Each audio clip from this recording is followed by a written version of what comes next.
I'm planning a new pedal board, and it's already ordered. Everything is ordered, and it's all based around the GIGRIG pedal boards and the GIGRIG G3S and all the good stuff. So I just want to show you now what I have ordered. Okay, so let's switch. Look at this transition now. It's just amazing. Great. It's like a live broadcast, you know? So this is the GIGRIG side. Let's open it up. You see that I have 7 things.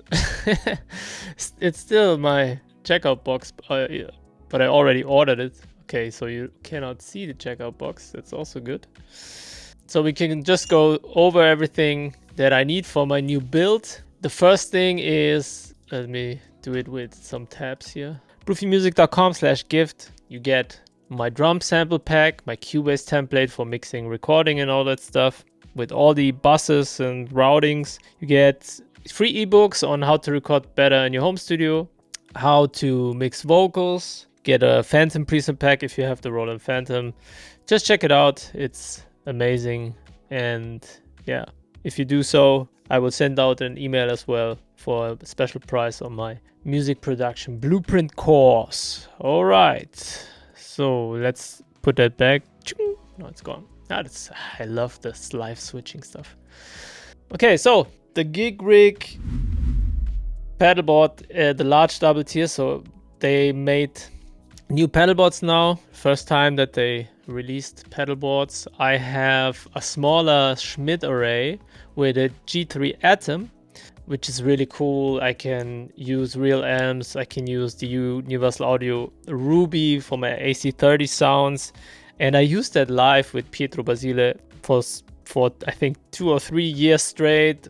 And it was amazing. Used my real amp with it, used the Ruby with it. Everything was possible. Sounded great, stereo, Strymon Big Sky, all that good stuff. And now I'm doing this new board build, which is a larger board. And this should incorporate all my pedals that I'm currently using with, yeah, making no exceptions or just doing it with no compromise, you know?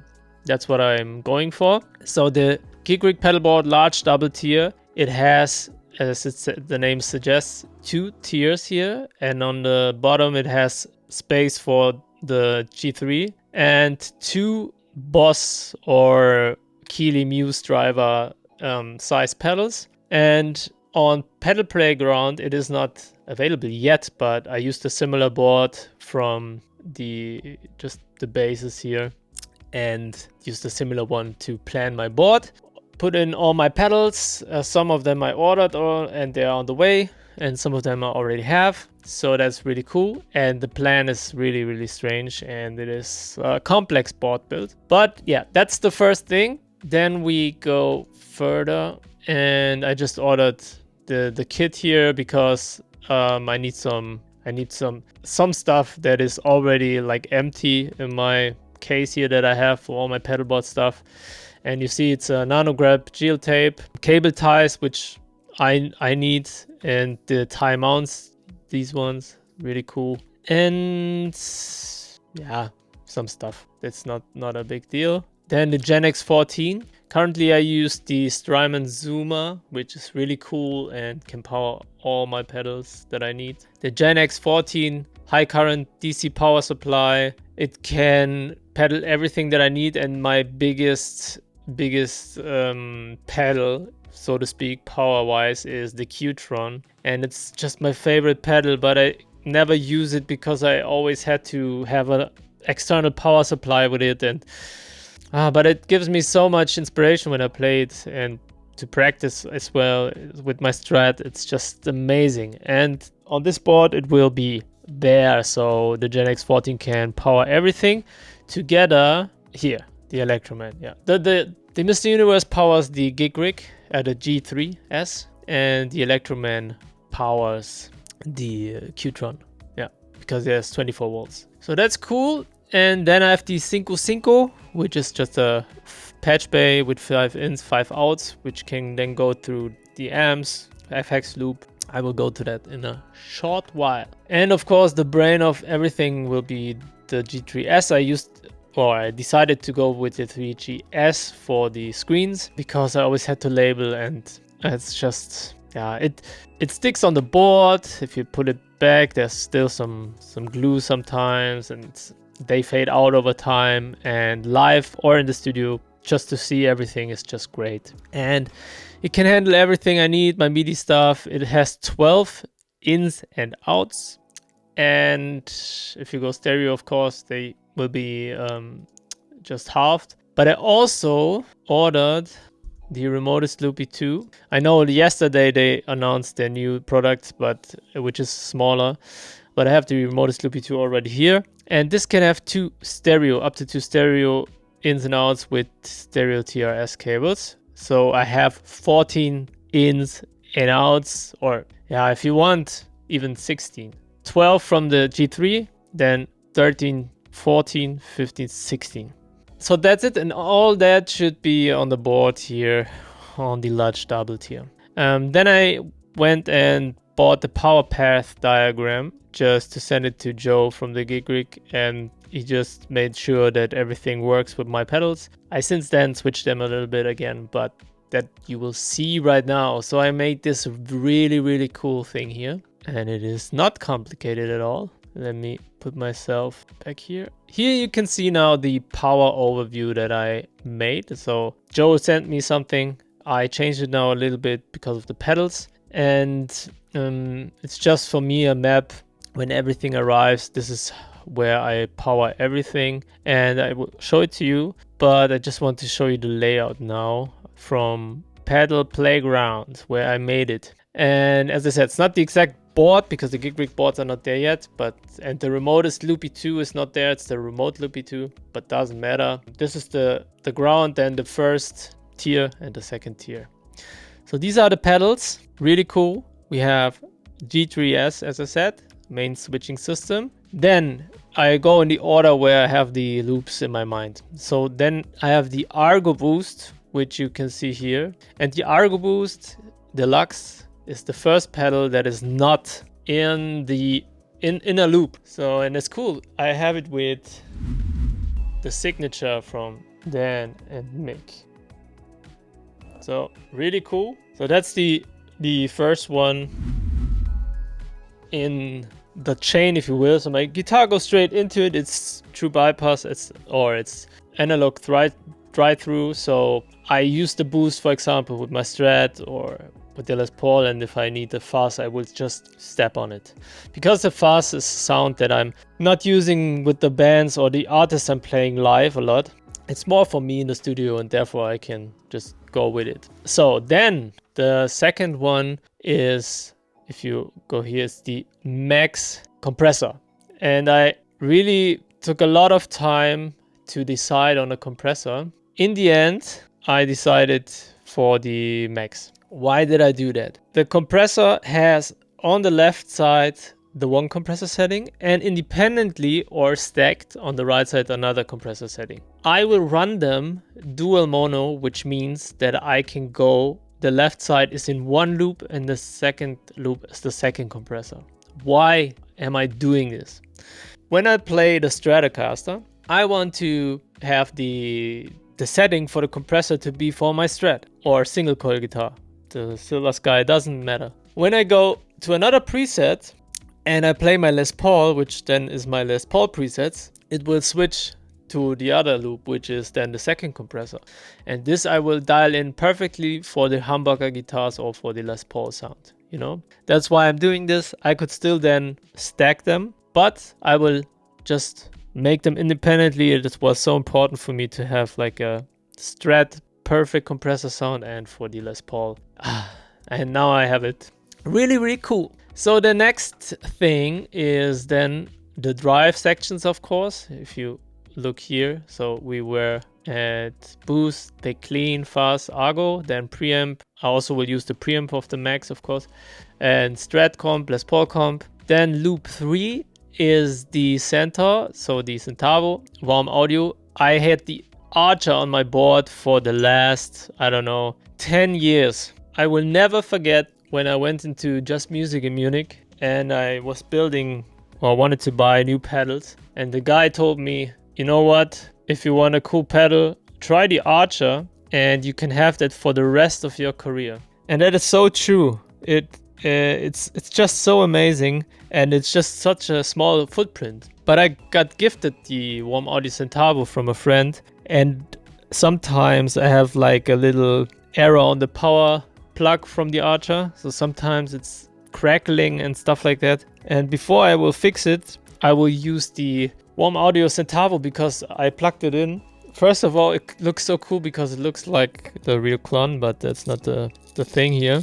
I tried it out and it was just sounding so amazing. The Archer I used for a long time as like a clean boost, which we all now know that it's not working, even the clone magic, if you don't overdrive it. But it is amazing as a clean boost because it thickens up the sound, so it doesn't matter for me if it's making his clone thing or not. It was amazing. And then I tried now the Warm Audio Centavo, and suddenly I pushed it a little bit, and then I could be clean with my volume pot. But when I put it out with the Les Paul, I already have a pretty cool drive sound. With the Strats or single coils, I have a really dynamic, clean crunch sound. And then I will stack that in the next loop with the D&M drive. And the D&M drive, I have to say, is just, yeah, it's just one, it's my favorite overdrive. And I have a lot of cool overdrive pedals. Andy Timmons at Bonsai TS10 setting, which I use a lot. Then I have the Tim Pierce overdrive, which I DS1 Tube Screamers, you name it, and the D&M drive. I always use it. I will not put it independently in the loop. I will use it stacked all the time, so both are on in one setting, and then the Centavo will be my crunchy sound, and the D&M drive will be my lead sound. That is really, really cool. What I then do is, that's really cool, then the modulation settings will also be before the amp. And the Astra and the Lex I decided to put in one loop. Why? Because I'm not using them a lot. It's more a sound that I do for myself. So chorus, phaser, flanger.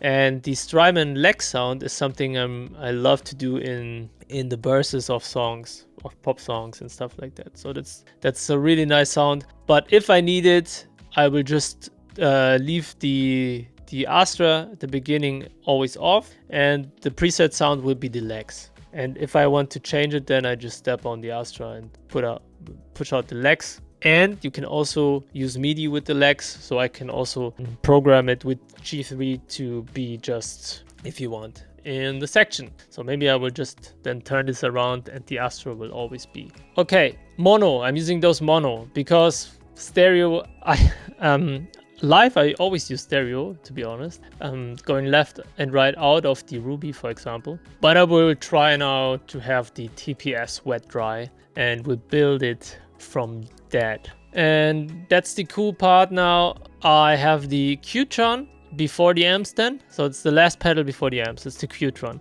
And with the Strat, I need to push it a little bit. That's why I'm using then the Argo boost to push the Qtron a little bit, or I program, that's what I'm not decided yet. I use the pre-gain from the G3, which is amazing, to give a little bit more level into the Qtron, because it's only working with the Strat when you have a little bit of level. And that's the section before the amps. So now it gets really cool. Now the Enigmatic and the Lion are mono, each in one loop. What I can do now with that is, when I'm going in the box, I can just use the Lion and the Enigmatic and use them wet dry. How I do that is I go parallel from now on, so all the drives and Qtron, all that goes into both amps. Then they separate, and now the delays and reverbs only go into, for example, one amp, except the halo, but I will discuss it later. And they will go now into one amp in one setting. That's my wet dry setting. Then I have just the Enigmatic, for example, is without effects, and the Lion with, or vice versa, whichever sounds better. I can also use those amps as my clean and drive pedals, as you will, because they have an amazing overdrive sound and clean sounds. So I don't need to use the D&M drive and the Centavo, for example, if I use in the box stuff. I can just use the Enigmatic and the Lion and go from my two clean sounds to overdrive sounds, or I just use one amp with overdrive and one clean, and then push the lead sound here only on one amp. Everything is possible with this project, and that's the thing that makes me so excited. The next thing then, so I have that. It's a pity that they are not MIDI, of course, because yeah, we know they are not. So I could switch the channels with the G3, but doesn't matter for now. You see here, wet, dry, parallel or stereo. Because I want my delays, if I play in the box, I will still want my halo sound, the halo sound itself, to be stereo, and I can do that. All right, so if I'm not using the Enigmatic and the Lion, I can go out to my real amps, which it's not the custom super high watt here, it's my own built high watt that I have in the studio and my Vox AC30. So the Enigmatic then becomes my Vox AC30, high headroom amp, cleaner, and then my small breakup amp, if you will, is my 112 then with the high watt head. Not high watt, but it's I try to make a high watt myself. And I can also then say, okay, I want the Lion and the Vox, you know, it's all possible. That's so cool. Then the effects loop, or the wet amp, or stereo amps. So all the wet stuff depending on my presets. The Delverb is next, loop 9 and 10. So I go stereo with them. I can also then just disable one loop and it goes mono to 1 amp. The next, it's my ambient sound. I have an amazing ambient sound with the Delverb, so it always stays the same from the sound. And then I have the halo, and the halo is then here on my board, so I can use the tap tempo and the freeze function here. I can also use the foot switches to switch to another delay preset if I want. I could also do this from the G3, but I will put it down here so I can just do it. But I will use an expression pedal for having the amount of delay here for the halo. And this will be not on my board as the same as the wah-wah. I will have a wah-wah and a expression pedal that I can just always put in front of my guitar and then go into the pedal board. And the Cinco Cinco then of course also has my connection to the expression pedal. So that is also very cool. Yeah, so that's why you see that. Then I have the remote loopy 2 now gives me another 2 stereo effects, which one is the golden and one is the boss looper. So I can decide if I use, for example, the reverb of my Vox amp with the G3, or I just push in the golden. Amazing reverb, of course, can use that stereo or mono. And the loop station, because it is MIDI, and I decided to go with the loop station. It's not true bypass, it's also not analog drive-through, it is buffered bypass, but that's why I have it in the loop. And I could also map the buttons from the G3 to have play, pause, stop and all that good stuff, but I will just use the button if they fit to the board. Otherwise I can use it also with MIDI. And that's so exciting.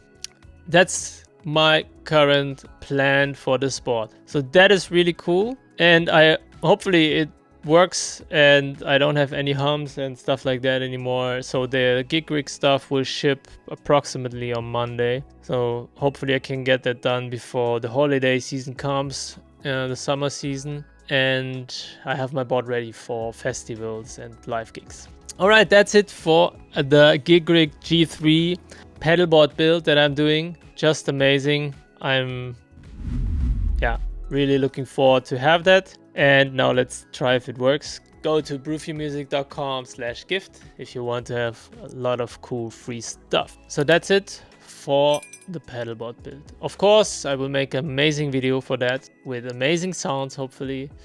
I'm already very excited for that.